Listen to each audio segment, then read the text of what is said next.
The darkness of space glittered with distant stars as Commander Zixtal stared at the main viewing screen. His four eyes blinked in sequence, a sign of deep concern among his species. The unknown vessel that had appeared at the edge of Vexilleran territory didn't match any design in their vast database.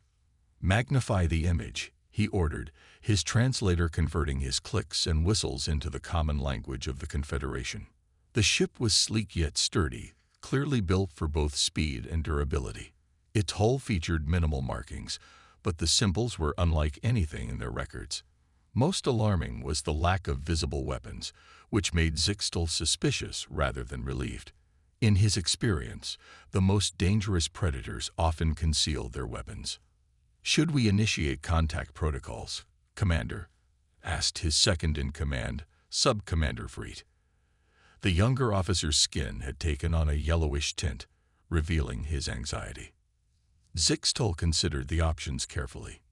"No, we will observe first. Deploy surveillance drones, but keep them at maximum distance. I want to know what they're doing here before we reveal ourselves." Across the void of space, Captain John Miller walked the corridors of the U.S. Defiant with practiced ease. The ship hummed with the quiet efficiency he'd come to expect from his crew. After 20 years in space, Miller had developed an intuition about ships, and the Defiant felt right.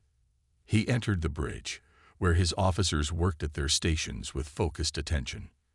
"Captain on the bridge," announced Kevin Clark, the communications officer. Miller nodded acknowledgement. "Status report." Lisa Wright, the science officer, looked up from her console. "Sir, we've detected unusual radiation signatures from the nearby system. Nothing dangerous, but definitely artificial." "Artificial?" Miller raised an eyebrow. "Sounds like we might have neighbors." "That would match our mission objectives, sir," said Lisa, her eyes bright with excitement. "We're here to make new friends, after all." Miller smiled slightly. The official mission statement used more formal language about establishing diplomatic relations with potential extraterrestrial civilizations, but Lisa's summary captured the spirit. "Let's not get ahead of ourselves. Maintain our course and continue passive scans. No need to seem aggressive if someone is watching." Little did Miller know that 16 surveillance drones were already tracking the Defiant's every move.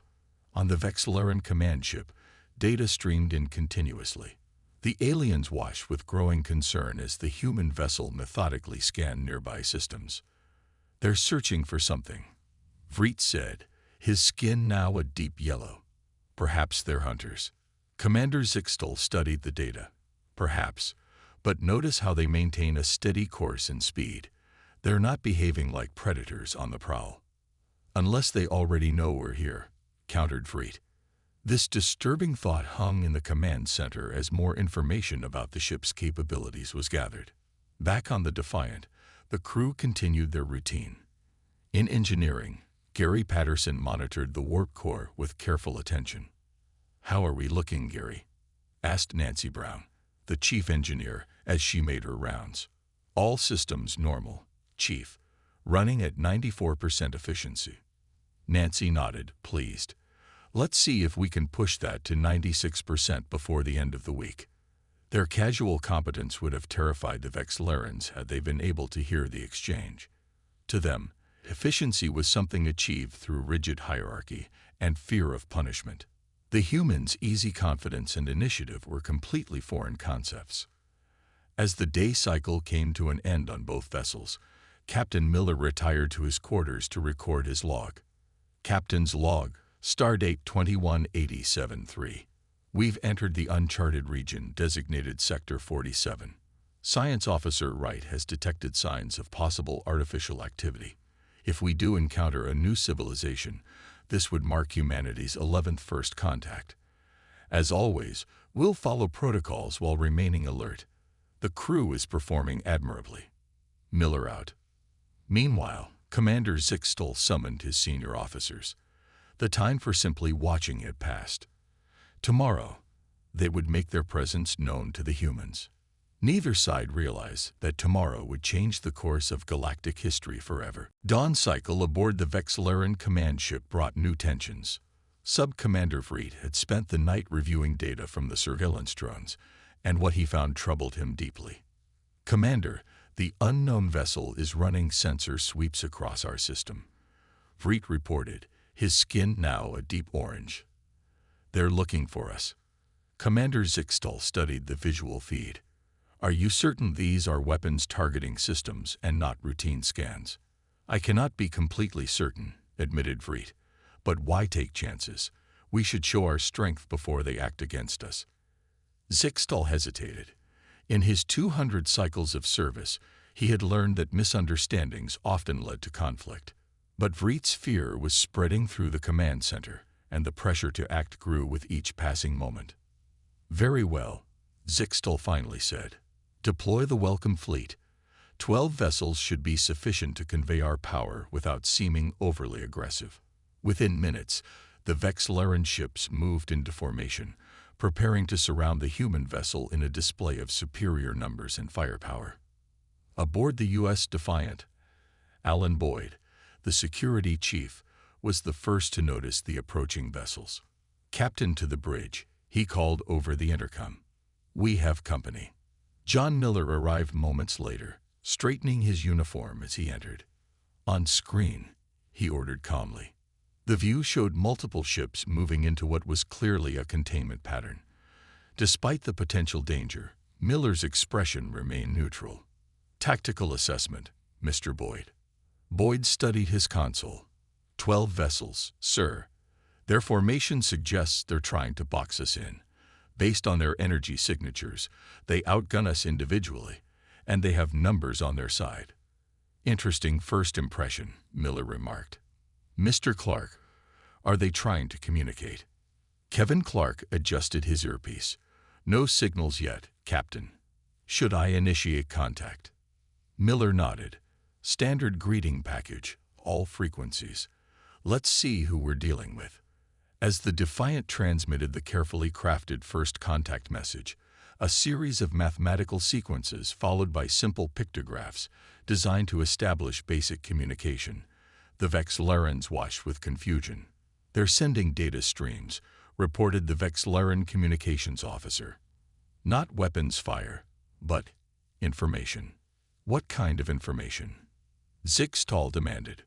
"Mathematical sequences, universal constants, simple images of bipedal figures making greeting gestures."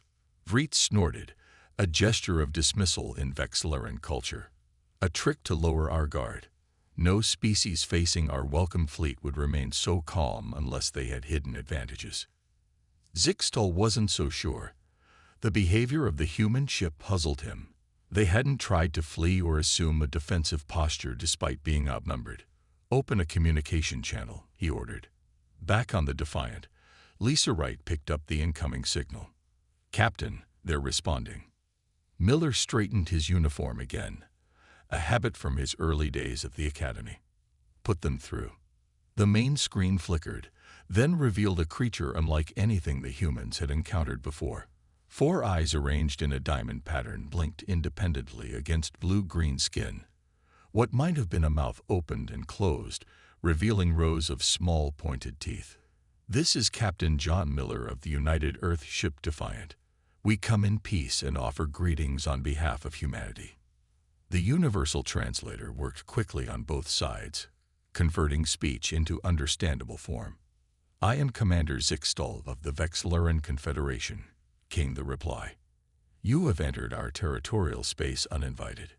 Explain your presence and intentions immediately." Miller showed no reaction to the demanding tone, but Susan Jones, the diplomatic specialist, frowned slightly. "We are an exploration vessel mapping this sector. We were unaware this system was claimed by your people. We apologize for the intrusion and would welcome the opportunity to establish diplomatic relations." The calm, measured response seemed to confuse the alien commander. Where was the fear? The submission expected from an outnumbered vessel. "Your apology is noted," Zixtal replied after a pause. "Maintain your position while we assess your statement." As the communication ended, the 12 Vexilleran ships tightened their formation around the Defiant. The first words had been exchanged, but understanding remained distant, and in the silence that followed, both sides prepared for what might come next. The atmosphere on the Defiance Bridge was tense but controlled. Captain Miller sat in his command chair, outwardly calm as he considered their options. "Thoughts, Lieutenant Jones?" he asked his diplomatic specialist. Susan Jones had been studying the brief exchange with Commander Zixtal. Their hierarchical captain.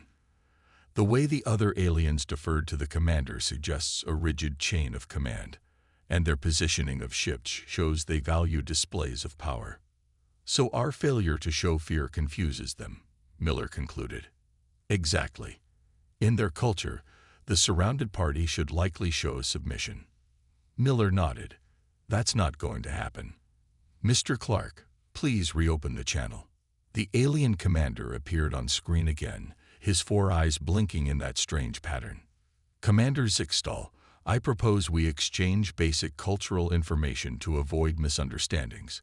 We respect your territorial claim, but we also expect to be treated as equals in these discussions." On the Vexilleran command ship, Zixtal was taken aback by this response. The human captain spoke as if their positions were balanced, despite the overwhelming tactical advantage the Vexillerans held. "Very unusual," Zixtal murmured to his advisors. "Either extremely brave or foolish." He turned back to the screen. "Captain Miller, you may share your cultural basics. We will determine if you are worthy of equal standing." Susan Jones whispered to Miller, "That was actually fairly accommodating by their standards, sir." Miller suppressed a smile and began a brief overview of humanity, their home planet, their expansion to nearby systems, and their peaceful first contacts with other species. He carefully avoided mentioning Earth's specific location or defensive capabilities. As he spoke, the Vexilleran analysts were busy compiling data on the humans based on their ship design, communication patterns, and the visual feed. What they found alarmed them. "Commander," one analyst reported, "these humans maintain minimal personal space between individuals. They show no proper deference postures when addressing their leader. And most concerning, their facial expressions barely change despite the grave situation. Predator characteristics," another added. "Notice the forward-facing eyes, the teeth designed for both plant and meat consumption. Their calm suggests confidence in hidden strengths." Sub-Commander Vreet grew more agitated. "We should demand they power down all systems immediately." "Patience," Zixtal cautioned. "Let us not create conflict through haste." Back on the Defiant, Security Chief Alan Boyd had quietly brought defensive systems to standby mode without being ordered. It was standard procedure in uncertain situations, but he did so with minimal motions to avoid alarming the aliens who might be watching. Captain Miller was now listening to Zixtal describe the Vexilleran Confederation, 3 species united under common governance, controlling 12 star systems, with a culture based on clearly defined roles and territories. "We value order above all," Zixtal explained. "Each species, each individual has their proper place. Intrusions and disruptions are not tolerated." Susan Jones picked up on the implied warning. "Captain," she whispered, "they're telling us we violated their social norms simply by existing here without permission." Miller nodded slightly. "Commander Zixtal, we understand the importance of respecting boundaries. On Earth, we have a concept called personal space, the area around an individual that others should not enter without permission. Perhaps we can think of star systems similarly." The concept seemed to resonate with Zixtal, whose posture shifted subtly. "A useful comparison, Captain Miller. However, you entered our space without." Suddenly, a flash of energy burst from one of the surrounding Vexilleran ships, cutting Zixtal off mid-sentence. The beam grazed the Defiant's port side. "Shields holding at 97%, Boyd reported calmly. "Minor impact." Zixtal's 4 eyes widened in alarm. "Captain Miller, this was not authorized. One of our younger officers acted without orders." Miller's expression remained steady, but his voice took on a new edge of steel. "Commander Zixtal, I suggest you gain control of your fleet immediately." The next unauthorized shot will be considered an act of war. The aliens weren't prepared for the quiet authority in Miller's voice, or the fact that the human ship had defensive capabilities they hadn't detected. The diplomatic incident had just become far more complicated. Commander Zixtal's skin paled to a light blue, a sign of extreme distress among his species. The unauthorized shot could trigger a disaster. Worse, the human vessel had shields, advanced ones that had barely registered the impact. "Remove Officer Krell from his post immediately," Zixtal ordered. "Captain Miller, I offer my deepest apologies for this incident. The officer will face severe consequences." On the Defiance Bridge, Miller noted the commander's apparent sincerity but remained cautious. "Mr. Boyd, status report," Miller requested, his voice level. "Shields holding steady. No damage to the hull," Boyd replied. The shot was likely intended as a warning rather than to cause actual harm. Miller nodded, then addressed the alien commander. "We accept your apology, Commander Zixtal. However, I must insist that your vessels increase their distance from the Defiant. We consider your current formation to be threatening." The request put Zixtal in a difficult position. To withdraw would show weakness, but to maintain their aggressive stance might provoke the humans further. "We will adjust our formation as a gesture of goodwill," Zixtal finally said, "but be aware that you remain in Confederation space." As the Vexilleran ships began to pull back slightly, an alarm sounded in the Defiance engineering section. "Captain, we have a minor radiation leak from the port shield emitter," Gary Patterson reported over the comm. "The alien weapon had an unusual frequency that caused some feedback in our systems." "Understood. Can you contain it?" Miller asked. "Already on it, sir. Should be fixed in about 10 minutes. Miller turned to his first officer. "Continue the discussion with Commander Zixtal. I want to learn more about their weapons technology," discreetly. Meanwhile, on the Vexilleran command ship, the science team was buzzing with excitement and concern. "Commander, their shield technology is remarkable," reported the lead scientist. "Our sensors barely detected it until it was struck. It seems to exist in a partial phase state when not fully activated." "Meaning?" asked Freet, who had been temporarily silenced by the incident with Officer Krell. "Meaning they have technology that surpasses our own in some areas," the scientist replied. "And if their defensive capabilities are this advanced, what about their weapons?" Zixtal pondered this disturbing question. "Scan them more thoroughly. I want to know everything about that ship." Back on the Defiant, Lisa Wright noticed the increased scanning attempts. "Captain, they're hitting us with extensive sensor sweeps, much more invasive than before." Miller frowned slightly. "It seems our friends are getting curious. Let's give them something to think about." "Ms. Brown." In engineering, Chief Engineer Nancy Brown grinned at the captain's request. "With pleasure, sir. One sensor confusion coming up." Brown had developed a system that fed false or misleading data to invasive scans, a sort of technological disinformation tool. She activated it with a few quick commands. On the Vexilleran ships, the sensor operators were becoming frustrated. "The data makes no sense, Commander," one reported.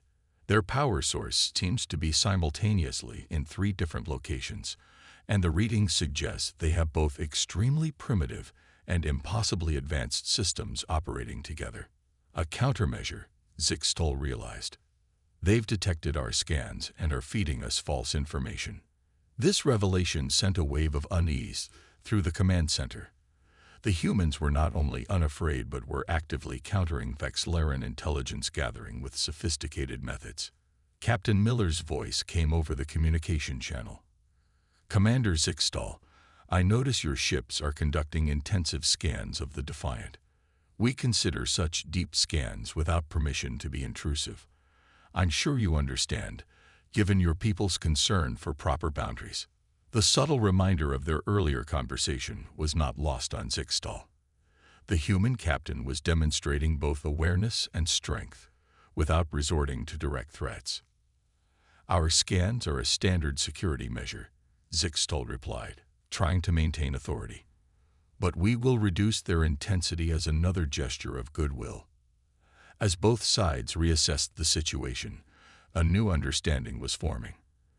The Vexillarans had clearly underestimated these humans, who combined advanced technology with remarkable composure. And Captain Miller knew the real challenge was just beginning. Several hours had passed since the incident with Officer Krell's unauthorized shot. The Vexillaran ships maintained their distance, but continued to surround the Defiant in a looser formation. On the bridge, Captain Miller was reviewing sensor data with Lisa Wright. "They're being more careful with their scans now," Lisa noted, "but they're still trying to figure us out."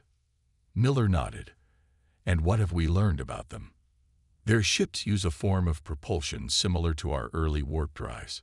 Effective, but not as efficient as ours. Their weapons are energy-based, with surprising power but poor targeting systems." "Interesting. So they compensate for accuracy with numbers." The conversation was interrupted when Kevin Clark reported, "Captain, Commander Zixtal is requesting to speak with you again." "Put him through," Miller said, straightening in his chair. The alien commander appeared on screen, his 4 eyes now steady and focused. "Captain Miller, we have a proposal. Our science team is eager to learn more about your species. We suggest a limited exchange of technological and cultural information." Miller recognized the request for what it was, an intelligence-gathering opportunity wrapped in diplomatic language. But it also represented a chance to de-escalate tensions. "We're open to exchange, Commander. What do you propose?" "A data transfer of basic technological principles and cultural overviews. Nothing that would compromise security for either side." Susan Jones whispered to Miller, "This is standard Vexillaran procedure according to what we've learned. They're acknowledging us as worthy of interaction." Miller nodded slightly. "We agree to a limited exchange. We'll prepare a data package on human history, culture, and basic scientific principles." As the communication ended, Miller turned to his crew. "Let's give them something to think about. Mr. Clark, prepare a summary of Earth's diverse ecosystems and the evolutionary pressures that shaped humanity. Ms. Wright, compile data on our basic scientific principles. Nothing classified, but enough to show our technological development path." The crew worked quickly to assemble the information package. Meanwhile, on the Vexillaran command ship, similar preparations were underway. "Include information about our 3-member species and our harmonious society," Zixtal instructed his team. "But nothing about our military capabilities or weaknesses." 3 hours later, the data packages were exchanged. The effect on the Vexillaran scientists was immediate and profound. "Commander, this can't be accurate," the lead scientist protested, his skin turning pale blue with shock. "According to this data, the humans evolved on a planet with gravity nearly twice what our species can tolerate. Their world experiences temperature variations that would kill most of our people, contains thousands of predator species, and has areas of lethal radiation." "Surely this is false information," Breed suggested. "An attempt to intimidate us." "No," countered the scientist. "The biological data matches what we've observed. If anything, they've understated their resilience. They are a species shaped by constant danger and competition." Zixtal studied the images of Earth, vast oceans, towering mountains, dense forests, and scorching deserts. "Their homeworld is a death trap by our standards. No wonder they seem fearless." Meanwhile, aboard the Defiant, Paul Martinez was demonstrating the ship's maneuverability. Captain Miller had ordered a series of non-threatening but impressive navigational maneuvers to subtly showcase the ship's capabilities. Beginning pattern Delta, Martinez announced, his hands moving confidently over the navigation controls. The Defiant executed a perfect series of turns and position shifts that should have been impossible for a vessel of its size. The movements were fluid and precise, making the ship seem to dance among the stars. On the Vexillaran vessels, officers watched with growing alarm.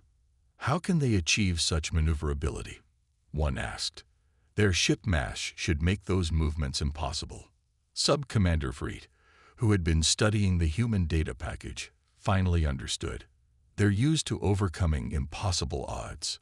Their entire history is written in survival against forces that should have destroyed them. Commander Zixtal nodded slowly. We've made a critical error in our assessment. These humans are not merely another spacefaring species. What are they then? Asked Sinead. Something much more dangerous, Zixtal replied. Survivors. The mood aboard the Defiant had shifted from cautious tension to careful optimism.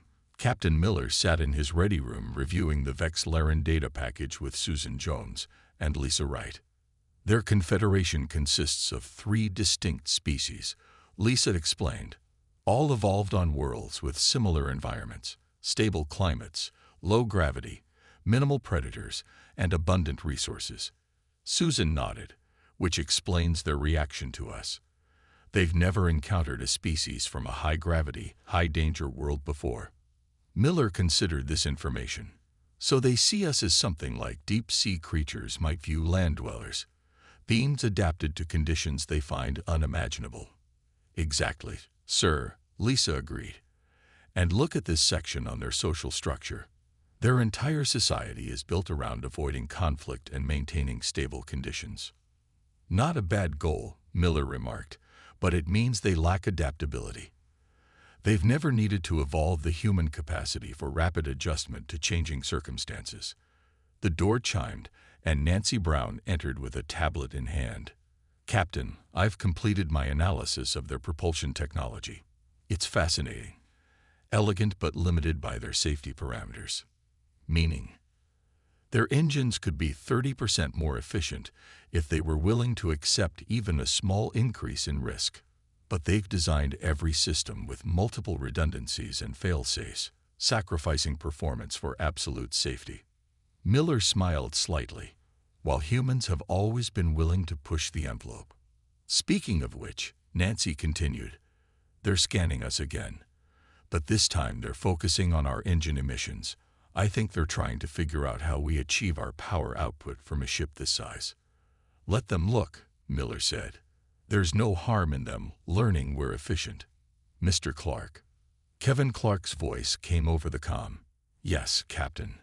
Please inform Commander Zixtal that I'd like to discuss the possibility of a face-to-face meeting. On the Vexlaran command ship, Zixtal received Miller's message with surprise. They want direct contact. Vreet asked, his skin shifting to a wary yellow. That seems unwise. Perhaps, Zixtal agreed, but refusing would appear fearful. And I admit, I am curious about these humans. The Vexlaran scientists were still processing the human data package, their excitement growing with each new discovery. Commander, according to their historical records, humans have survived multiple planetary extinction events, one reported. Their species has faced massive climate shifts, devastating diseases, and countless wars, yet they've continued to advance technologically. Another scientist added, and their physiological data is remarkable.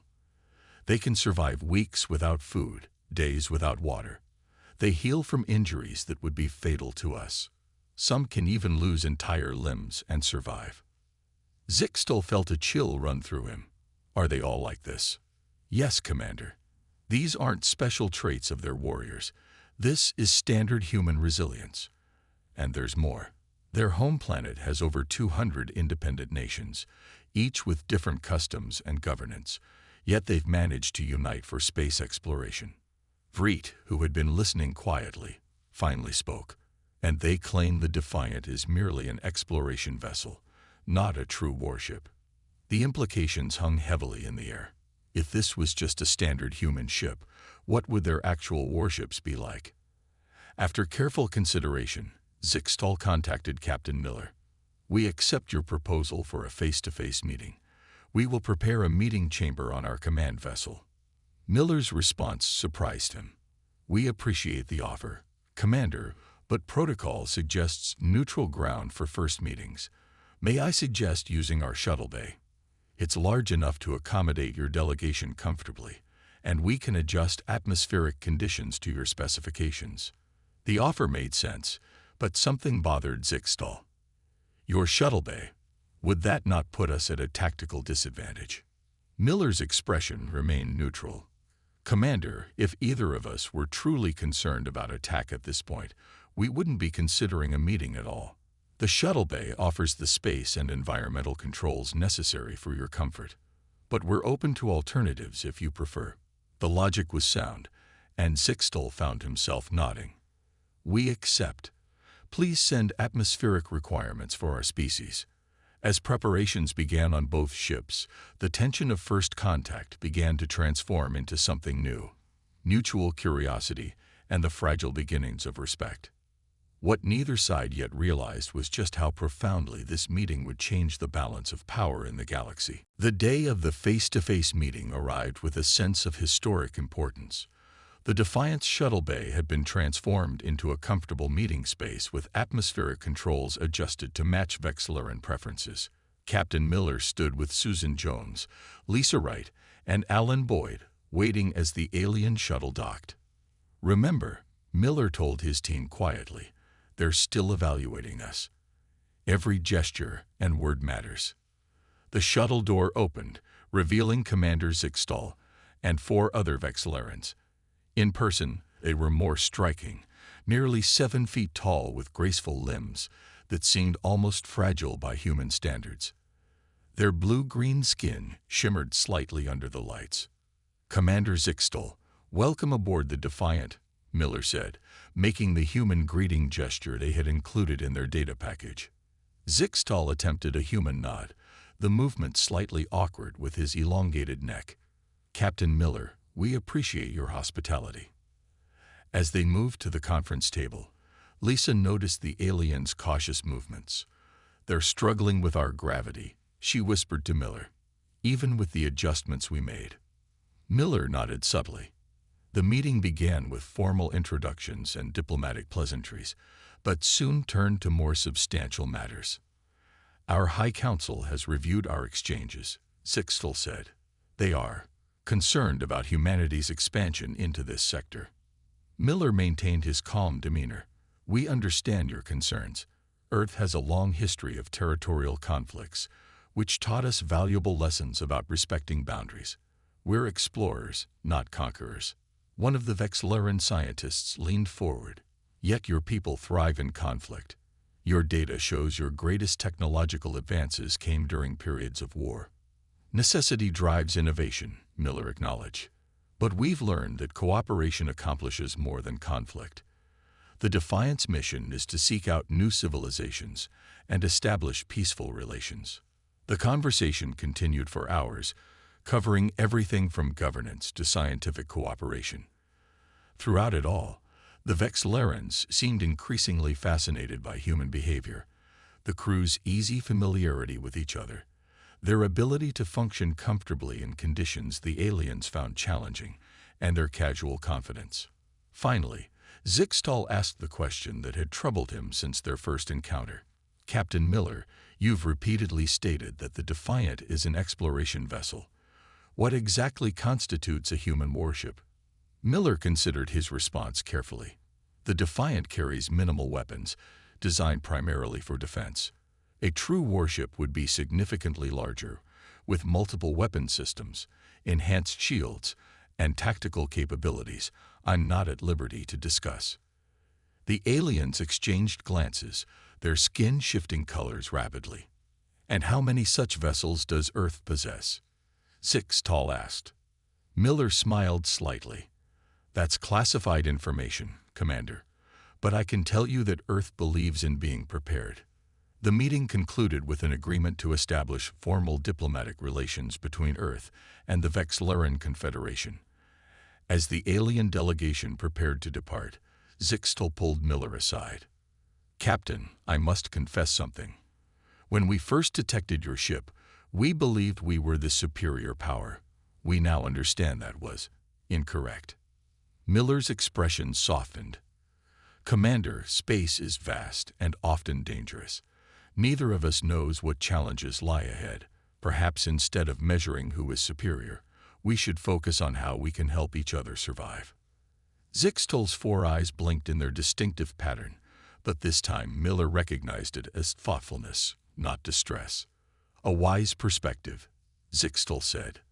Our worlds are very different, yet perhaps that is our greatest strength as potential allies. After the Vexillarans departed, Miller returned to the bridge. His crew was waiting expectantly. "Open a channel to Earth Command," he ordered. "Priority 1 message. First contact successfully established with the Vexillaran Confederation. Preliminary diplomatic relations positive. Request permission to proceed with cultural exchange program." As the Defiant continued its mission, word spread quickly throughout the Vexillaran worlds about the strange, resilient humans from a death world called Earth. And in the chambers of the Confederation High Council, the strategic projections were being rewritten. The galaxy would never be the same now that humanity had arrived on the cosmic stage. The aliens weren't ready for humans, but perhaps the universe was.